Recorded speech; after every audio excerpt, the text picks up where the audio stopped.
Welcome to Campfire Football. I'm Sebastian North. Messi scored his first goal in MLS for Inter Miami. But it actually wasn't in MLS. It was in the Leagues Cup. So what the hell is this tournament? Why should you pay attention to it?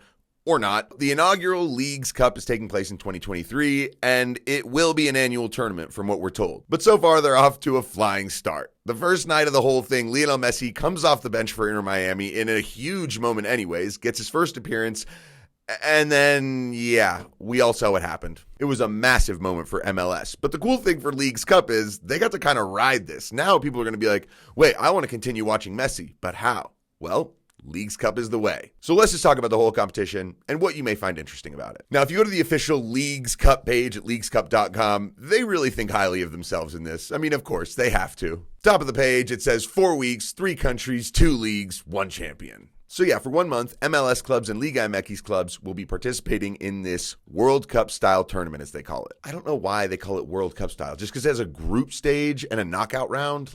Really? As a matter of fact, the format is quite different from the World Cup, and you'll see these are some of the ideas that were being rattled around for the 2026 format. But no matter. Let's move into the structure of the tournament. So basically, the dates, it started July 21st, a couple days ago, goes until August 19th. It is going to involve all 47 MLS and Liga MX clubs. All matches are actually played in the United States or Canada, which I found a little bit strange. In the format, they say that this is an unprecedented event in global football. Leagues Cup is the very first 2-league tournament sanctioned by the Confederation. Now, you may be thinking, what about the Champions League? Not just the European one, but the CONCACAF one. That is a multi-league and more than just 2-league structure, isn't it? Yes, true. But this is the first one where all of the teams from both leagues are involved, something that's a little bit unique. Overall, there will be 77 matches. This is a pretty big tournament. All 29 MLS clubs, all 18 Liga MX clubs. First, there's a group stage with 4 regions, and each region has multiple groups. Then there's a knockout round, which ends up leading to a final. So in the group stage, there are 45 teams. You may be wondering, well, there's 47 overall. What happened to the other 2?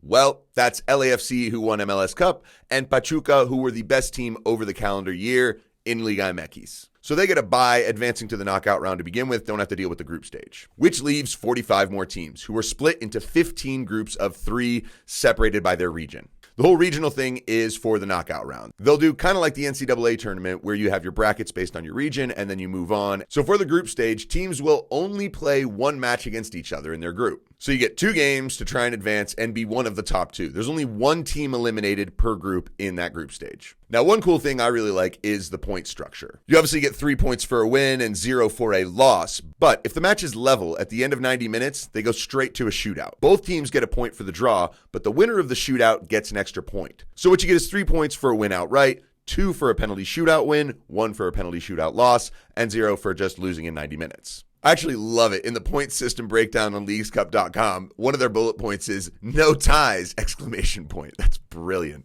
Gotta appeal to that American crowd that can't handle a draw. I agree. It's good. Then we move on to the knockout round. There are no 2 legs in this. It's just single elimination all the way through. There's also a 3rd place match for the losers of the semifinal, but there is a carrot for that. So let's talk about the tournament rewards. First off, winner of the 3rd place game, because I'm going to assume most people are going to think this doesn't matter, but they do qualify for the CONCACAF Champions Cup. I believe they mean Champions League. I don't know. That really does ensure that that match will be taken seriously by any team involved, especially if it is their only route into the competition, meaning they just didn't do well enough in their league. Both clubs in the Leagues Cup final will obviously qualify for that competition as well, and the 2023 Leagues Cup champion will directly qualify to CONCACAF Champions League round of 16. So now that we know the structure, let's talk about the pros and cons, why it'd be interesting to watch, and why not. Well, first of all, Lionel Messi is in it now, so that's a huge carrot. The only worry is how many times that Inter Miami have to play a team on turf, and Lionel Messi won't be involved, but that's another story. But aside from Messi, it's also seeing things that you don't normally see from just a consumer and viewer's perspective. For me, personally, I struggle to follow in depth either of these 2 leagues. I'm going to watch Liga MX teams that I otherwise wouldn't, playing against MLS teams I otherwise wouldn't. There's something at stake in every game. I mean, you lose 2 games, you're out. And they did a really good job of making sure there's a winner at the end of every match. Honestly, shootouts are fun. They just are. Especially what we saw between Leon and the Vancouver Whitecaps. The match overall was pretty good, but the shootout was a treat. It ended 16-15 in favor of Leon. We went through 19 different shooters. And yep, we got to see the goalkeepers. They both scored. And there was a stretch of 20 goals in a row, meaning 10 players from each team all scored. But in the end, Leon win the match, and I was really glad that I sat around and watched it. It was really fun. The other thing is we'll see surprises. I mean, Inter Miami winning. Cruz Azul was all over them for the majority of the game. And then all of a sudden Messi comes in. Cruz Azul end up equalizing not long after, and then Messi just takes over. But also, you have Mazatlan, who were one of the worst teams in Liga MX last year, went to Austin and won 3-1. Now, just to put a bow on the whole thing and think about the overall value of this. A lot of critics rightfully say, well, it's more games, it's just more of a money grab, and this is just totally unnecessary. But I'm really not sure I agree, because the World Cup is coming in 2026, and a collaborative CONCACAF does help.